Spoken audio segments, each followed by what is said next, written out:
My wife said we finally had a baby after 10 years, but I secretly tested the truth. And now she'll pay for what she did. I, a 37-year-old man, and my wife, a 37-year-old woman, have been together for about 15 years, married for 10 of those. Back during the days when we were still dating, we were really big on children. I had a lot of siblings growing up, most of them younger than me, and I've always been great with kids. My wife has also always pictured a family with 3 or 4 children since she was young, so we were well in sync on that. Unfortunately, as you grow older, you realize that everything doesn't always go the way you want it to. After we got married about 10 years ago, that quickly became clear. We had dated for about 5 years, so we never felt the need to take our time with anything. We went straight to trying to conceive, but it just didn't work for us, which was very sad. When I say that we tried everything, I really mean it, even things that you normally know wouldn't work, but we were so desperate for a baby, so you really can't blame us for going all the way. Well, here's a bit of a spoiler alert, it's been 10 years, and we don't have a baby yet.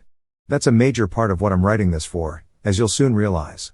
As all couples looking to conceive have experienced, there have been times when it looked like things had finally happened, only for that time of the month to show up some days late. There were about 2 instances where we actually got a positive pregnancy test, but about 2 months later in both cases, she miscarried, which was extremely painful for both of us to experience.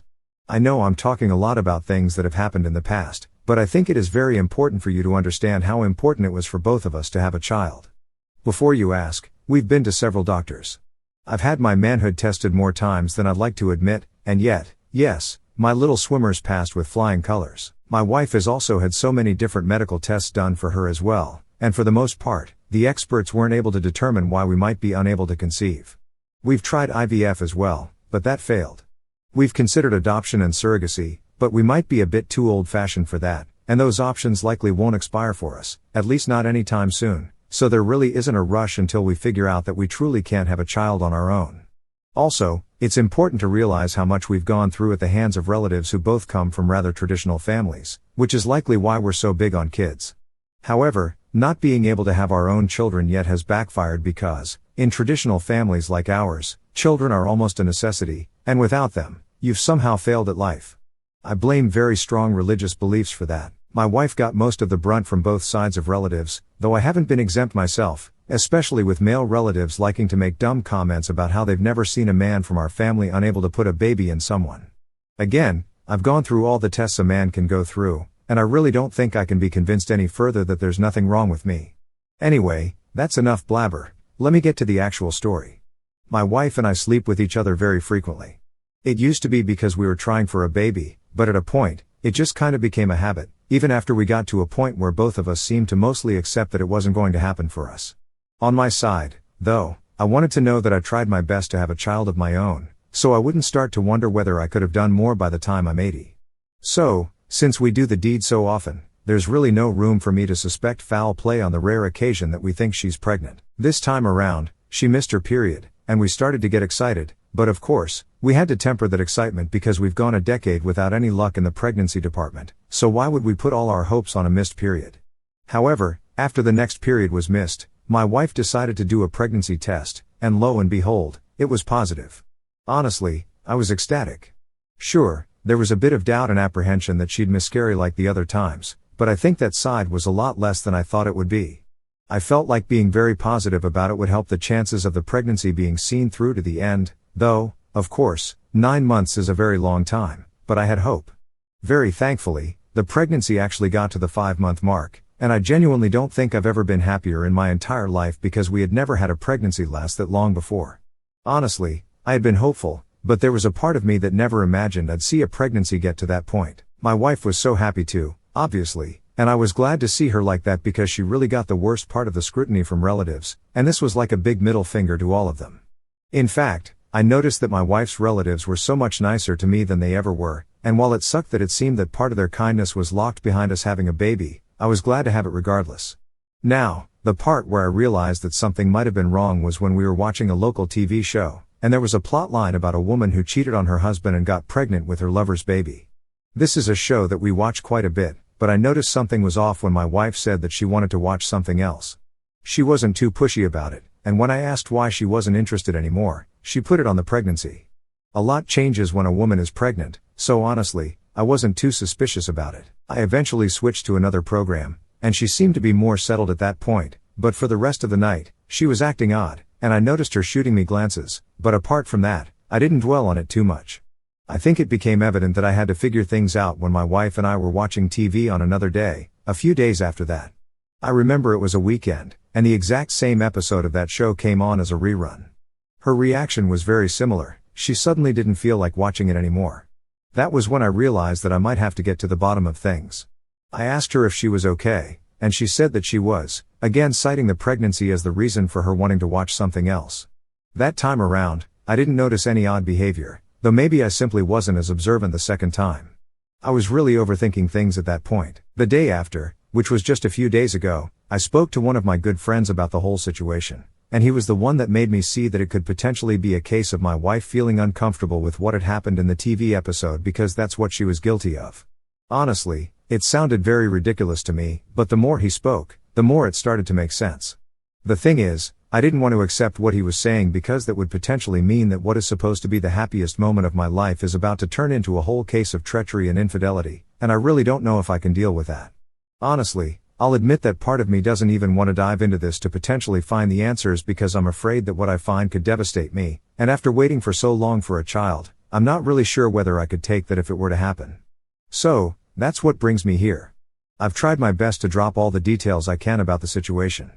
Hopefully, you guys might have a theory or two about why that specific episode of the show makes my wife so shifty, and maybe it has nothing to do with what happens in that episode. Maybe it really just is the pregnancy hitting her at the worst times. Looks like someone's got a secret recipe for drama bubbling on the back burner. It seems your wife's more eager to change the channel than a politician during a tough interview, but hey, who knew a TV show could hold so much power? It's like she's trying to avoid the guilty pleasure of watching her own life unfold on screen. I mean, forget reality TV, your living room is the real hotspot for suspense and plot twists. Maybe she's just trying to keep her latest masterpiece under wraps. Cue the dramatic music because this is shaping up to be one heck of a cliffhanger. Honestly, considering the paternity of a child I've desired for over a decade is on the line, I really don't think you can blame me for that, at least I hope you don't. So, the idea that I was hoping to go for was to find a chance to look through her messages by borrowing her MacBook. I would also be able to look at her social media, and I knew her laptop would be a better bet if I needed time more than her phone. I was trying to figure out how to make an excuse for why I couldn't use my own laptop, but honestly, I didn't get a chance to get that far. My wife and I have usually been truthful to each other, and all the emotional stress I was going through overthinking the situation made me finally ask her straight up. Looking back, I realized how utterly stupid that was, and I keep beating myself up over it, but the way my mind was back then, I just needed to get the weight off and find the truth. So, yes, I asked her straight up. I think the way it came out of my mouth was something like, why were things different this time? We didn't do anything different, so why did it work this time? I know the test said there was nothing wrong with me, but I've been overthinking whether the baby is mine. Needless to say, she flipped out. I started trying to calm her down because I was very concerned about her fury not affecting the baby, but obviously, I had just accused her of cheating on me and trying to pass someone else's baby on me, so even I can say it was justified. I feel like complete crap every time I replay how things went. Honestly, it was very unpleasant. Eventually, she calmed down, but she told me that I couldn't stay at home that day. Again, I felt like it was justified, and I think from her reaction and how genuine it seemed to me that I actually messed up. It has to be my baby at this point. I really hope that I'll be able to get her to forgive me. There's only one thing that makes me feel a bit uncertain, though. As I was grabbing a few things that I'd need to spend the night somewhere else, I heard her on the phone talking to someone in hushed tones. The problem is, I don't know who it was, and I couldn't hear a word. I just know there was whispering going on. By the time I went back to the room she was in, she wasn't on the call anymore. That part is making my paranoia kick in, but I saw where that took me the last time, so I'm really trying to wash it out of my head and not think too much of it. Honestly, this happened 2 days ago. This is my second night out of the house, and I decided that I might as well write this all here as a way of letting my emotions escape. I'm looking forward to what you all have to say about the situation, though I'm afraid your input may eventually lead to even more overthinking. I can handle it, though, I hope. Let it rip, pending whenever my wife will let me back home. Edit, this is what I was afraid of. Someone said that her anger was simply good acting, and maybe being kicked out of the house is a ploy for my pregnant wife to move her lover in for a few days and roam around. I don't know why, but I think that is very unlikely. Well, the move in part at least, because now I'm overthinking whether she's now more openly engaging with him since I'm nowhere around. The situation isn't fun. Edit 2. Okay, so the general consensus is that her episode of rage doesn't necessarily mean that she's innocent. Apparently, I'm too trusting, though she's my wife, so I should trust her to some degree, right? I do see the point everyone is making. I had a cheating partner when I was much younger, and gaslighting comes easy to them, so I think I'm going to agree that I was too quick to accept her anger as the answer that I was looking for. Edit 3. So, this might be a bit of a longer edit, but it should be the last one for now. I'm back at home, though it took a total of 4 days for me to be let back in. I'm back now, though, and that's what matters. There was a whole period of awkwardness, but things sort of got back to normal relatively quickly. Almost as soon as they did, I decided to use my brain this time and keep my emotions under wraps. I decided to go through with the laptop plan that I had, and I actually got her to hand the laptop to me, apparently with no suspicion. The problem is, I found nothing. There wasn't a single suspicious person in her messages, and trust me, I went deep through the messages of the people who were unfamiliar to me. I checked her Facebook too, but I couldn't check her Instagram because it wasn't logged in on her computer, so I couldn't take a look at that, but honestly, there didn't seem to be anything amiss.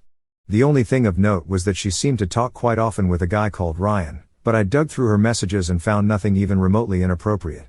Again, I may be overthinking things, but now I'm wondering whether things were too clean. Maybe she got rid of everything close to inappropriate between her and Ryan. The thing is, I know there's no way for me to prove my theory unless she slips up, so for now, I'll just keep observing, but I just want to say I really want to be proven wrong. I don't know if I can take the heartbreak of being on the cusp of becoming a father and having that taken from me. I'm scared of what I'll become if it happens. Hopefully, it doesn't. I really hope it doesn't. First off, kudos for trying to be all sneaky with a laptop plan, but let's be real here, trying to play detective in your own marriage is like trying to juggle flaming swords while riding a unicycle. It's bound to end in disaster. And speaking of disaster, let's talk about that awkward 4-day hiatus from home. I'm guessing it felt less like a romantic getaway and more like an extended episode of Survivor, Marriage Edition. But hey, you made it back in one piece, so that's something, right? Now, about this whole Ryan situation, it sounds like a real nail-biter. I mean, who knows, maybe Ryan's just a really good listener who happens to share your wife's love of cat videos and conspiracy theories, although that's highly unlikely. I think you know exactly who Ryan is. Again, I've messed up big time, and I don't even know who to blame beyond myself. Honestly, it was another case of me starting to lose my mind because of the uncertainty of the entire situation. I'm the kind of person who, when feeling like there's a 10% probability of something being a lie, starts to get paranoid and overanalyze that 10% until I can get a solid answer. At this point, once I started to doubt that the child was mine, that was when things started to go to crap. I blame my friend who suggested the scenario first, but most of you agreed with his assessment of the situation, so I suppose I was just too dumb to see it myself. Anyway, I'll cut to the chase and say that I ended up talking with my wife regarding the situation again. I knew it could potentially end horribly, so I started the entire conversation trying to paint my emotions in a way where she'd understand that I wasn't accusing her outright. I just needed the reassurance. At this point, true honesty wasn't enough for me, so I needed conclusive evidence so I could go back to living my life normally. Boys, I asked her to do a DNA test. Big flipping mistake. We sat in the living room, and after I explained everything, to which she quietly listened and didn't explode like the last time, I suggested that she'd go for a uterine DNA test. I had done some reading, and I realized that I didn't even need to wait for the baby to be born before it could be made certain whether I was the father. All it would take was a blood sample, and I told her all of this. She listened in absolute silence and didn't say a word until I asked, "What do you think?" "Yeah, it didn't go well." She simply stood up without a word and went into our bedroom. From the sound of things, I knew that she was packing clothes. A DNA test is probably never going to be an easy thing for a man to ask a woman to get. I don't know whether there's a trick to it, but I suppose a happy marriage might be shaken heavily by a paternity test request. I get it, but I wish she understood where I was coming from too. I simply needed to be reassured. It seemed like the only way to stop me from going crazy because I was about to have my first child after waiting for so freaking long, and the sudden success had me so concerned. I know how stupid it sounds and how unfair it is to her, but that means that there was no way to get what I really wanted after so long that I wouldn't have been suspicious of her. Maybe things just finally clicked, and all the stars were aligned right, but I still needed the reassurance. I know it makes me an insecure guy. I've told myself that already. She eventually left the house. I tried to stop her, but she just wordlessly held a hand in my face, and I just let her go. I felt so defeated because even an idiot could have told you that crap wouldn't have ended well, but it was such an impulsive thing. Anyway, she's walked out on me, and she's not picking up my phone calls. It's been a week already. I've been able to speak to her sister, with whom she's currently living, so I know she's fine, and I know where she is. Her entire family hates me now and has spent every brief opportunity since cursing me out. The part that hurts the most is that I'm finally about to have a baby, and I have soured the entire thing. She told me that she wants a divorce over text, and I haven't had the guts to reply. I'm in no rush to pursue that, and I doubt I'm going to be served at any point before the baby is born, because that's the last thing you want to waste money on with a baby on the way. So, yeah, if you were hoping for an update where I came out justified and validated, having realized she was cheating on me with her fitness instructor, this isn't one of those stories. All I can really say is the moral of the story is to think before you do rash things like I did, or maybe try and find other means to find the truth. When I didn't see anything on her phone, I should have known there was nothing to be found. That's it for me. I mean, asking for a DNA test is like bringing a sledgehammer to a game of Jenga. Sure, you might get some answers, but you're also guaranteed to bring the whole dang tower crashing down, and from the sound of it, your tower of marital bliss is now in ruins. But I feel like your wife lit that fuse a long time ago. And speaking of regret, let's talk about the text message bombshell, "I want a divorce." Ouch. It's like your life turned into a country song overnight, complete with heartache, misery, and a choir of disapproving in-laws. But then again, why would your wife want a divorce unless she had someone to take care of her and whoever's baby that is? I basically accused her of cheating because I felt like some minute signs were pointing to infidelity, and I overthought my way into a separation. There's a huge update and conclusion to this story, and honestly, I myself cannot believe how much things have been flipped upside down. There's some benefit to overthinking, to be honest, but I can't say I'm entirely happy with how things have turned out. Here it is. My wife and I remained separated until the baby was born. It was very bittersweet for me because I was so overjoyed to finally have my baby in my arms, but I knew that custody would soon start being a problem because that divorce was eventually going to come. I also hated the fact that I always wanted to give my child an amazing, wholesome family, but things were going to be split from the very start. That part felt like crap. However, there was a bit of a truce in the early stages, and I was able to come and see my daughter anytime that I wanted to, which I really appreciated. She was so beautiful, and I really think that there's nothing quite like the feeling of holding your first child in your arms. My wife and I never really discussed the situation with one another, but I sort of felt like it was hanging in the air.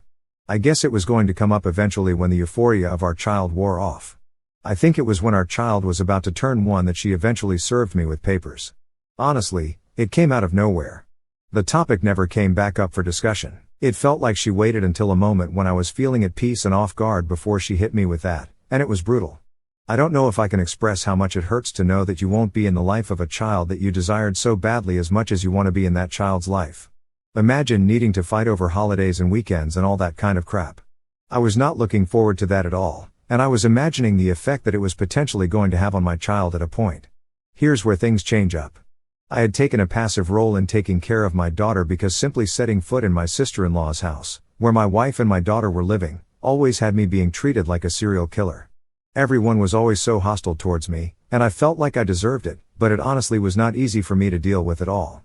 I still powered through all of that because I needed to see my girl, and that was what mattered to me more than anything else. Fortunately for me, there came a weekend where my wife wanted to attend a wedding in a nearby city, and I volunteered to have my daughter stay with me for the day.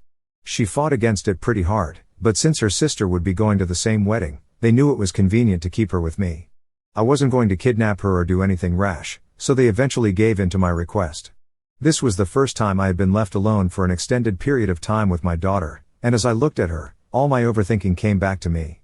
I thought of my stupid paranoia that got me and my daughter in this position in the first place, and it suddenly clicked to me that I could get conclusive proof of whether the girl was my daughter or not. At this point, I fought in my head for about an hour regarding heading to a clinic to get a paternity test done, but I realized in the end that it was the only way to put my worries to rest.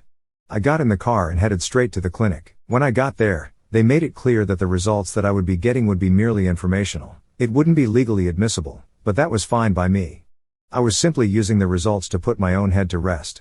I showed ID, had a cheek swab done, and so did my daughter. When the process was over, I was told it would take about a week for me to get my results. My daughter eventually went back to her mother the next day when she got back from the wedding, but honestly, that 1 week waiting for the results was absolutely brutal for me. I felt like I was going to lose my mind, and I called the clinic on 2 occasions before the week had passed to ask if the results were ready. I knew that this was the one thing that would finally put everything to bed, and if the paternity test was confirmed, I would know that I deserved everything I got for doubting my wife. In fact, I was ready to beg her to take me back. I wouldn't have any pride. Eventually, the results were ready, and I went to pick them up. It was negative. I wasn't the father. It's hard for me to express the way I felt holding that paper in my hands. I was awake, but it was like my body stopped working. I couldn't react in any way. I was processing very complex emotions because, think of it like this, I realized that all the victimization that I had gone through was unjust. I was right all along. I had reasons to be suspicious, as weak as it might have been, but did the strength of my suspicion matter when I was right in the end? I had been gaslighted. My in-laws treated me like a villain. I had played a sideline role in my daughter's first year of life. But that's when it hit me, this really wasn't all about my wife and me. The girl that I considered my daughter wasn't mine. I had lost myself in being proven right that it took a minute or two for the weight of the betrayal to hit me. I didn't have a daughter. The girl wasn't my daughter. I wanted a child incredibly badly, and the child that I was overjoyed to have wasn't mine. Yes, I realized that if my wife was able to get pregnant with another man's baby, I might have been the problem all along, but even if I can't find the happiness I was looking for because of something out of my control, it doesn't mean that I deserve the pain of having the joy of my own child snatched from me. I got home, and I cried my eyes out. I drank to shut out the pain, and I don't think I've ever had as much to drink. It was terrible because I was a shut-in for about a week. Again, I really don't know how to put into words the way I felt at that moment. I kept thinking very dark thoughts about my wife. I wanted all the negative emotions to be taken out on her. I don't think you can blame me after such a revelation. It was a lot. Anyway, let me skip all the woe is me garbage. I contacted a divorce lawyer, which I hadn't done despite being served for quite some time at that point. I was really dragging my feet on signing the papers, and it had almost been a month by then.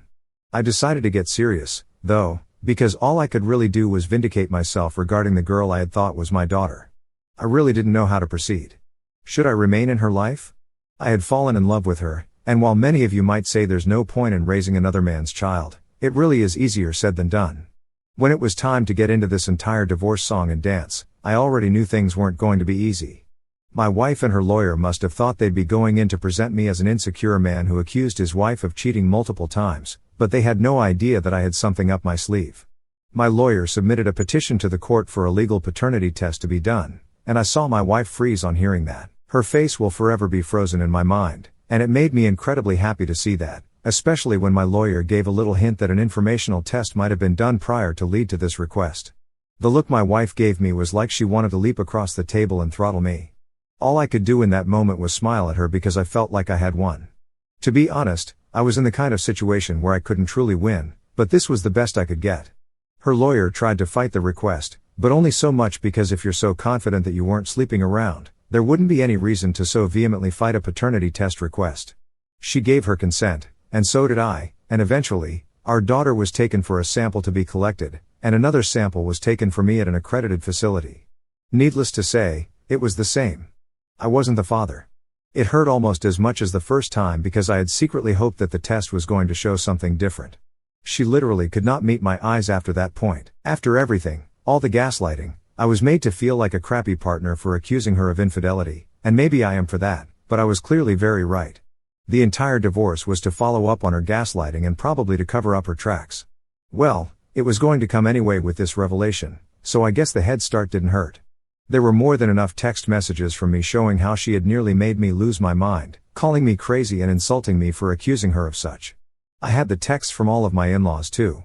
I was turned into some kind of pariah, but now it was clear that I didn't deserve to go through all of that. The judgment at the end of everything, absolutely nothing for her. The judge was very sympathetic and said that if the child had been mine, he likely would have awarded at least child support, but I had no legal responsibility for that, and he couldn't do anything that would seem to potentially reward her sleazy behavior. I was tempted to let her keep the car that she had, which was in my name, but I really couldn't do that, not after everything. She had family, they'd support her, but this was a woman that had no house, no car to her name, nothing substantial in the form of finances. Now she had a baby too. Things were suddenly a lot less cushy than they had been some years ago. As for the girl I thought was my daughter, she wasn't 2 years old by the time everything concluded, and it wasn't a decision I took lightly, but I had to let her go. It hurt like hell, and it still does, thinking of how I was betrayed into finally thinking that I had a child I desired so much, But I realized that her remaining in my life would be a constant reminder of that pain, even if I chose to adopt her as my own. I know there might be a lot of people who disagree with me doing this, but the child's real father is out there somewhere, and hopefully, he'll step up to the plate. I've never figured out who she had the child with. I kind of assume it was the Ryan guy I saw her texting with, but I can never be sure, and I am eager to close that chapter of my life. Once the divorce was finalized, I made sure to send an image of the paternity test to every single person who knew my ex-wife closely, and I added a very tasteful text message for all of the in-laws who had come for my throat. Honestly, I'm glad that everything is over now. I don't feel like I really won, but I'm glad to come out on the other end of everything having proven myself right. I didn't have to live a life that was a lie, and perhaps I can find someone who will be a lot better for me in the end. Who knows? There is the satisfaction of knowing that my ex-wife will basically be starting her life from square one, but I think she deserves that. In fact, I think she's getting off mildly. I wish there was more pain for her, but there's a kid in the mix now, and as much as I want to detach from her, I don't want her to get caught in the middle of things. But anyway, a big thank you to everyone for sticking around. I'm glad to be at the end of this journey, and all I can say is to always trust your gut when something seems off. It isn't really worth it when you feel like you might be right and you beat yourself up over it. I'm glad I followed my gut because I finally feel free now, and it's the first time I've felt just a little bit good in a long time after a year of emotional gymnastics.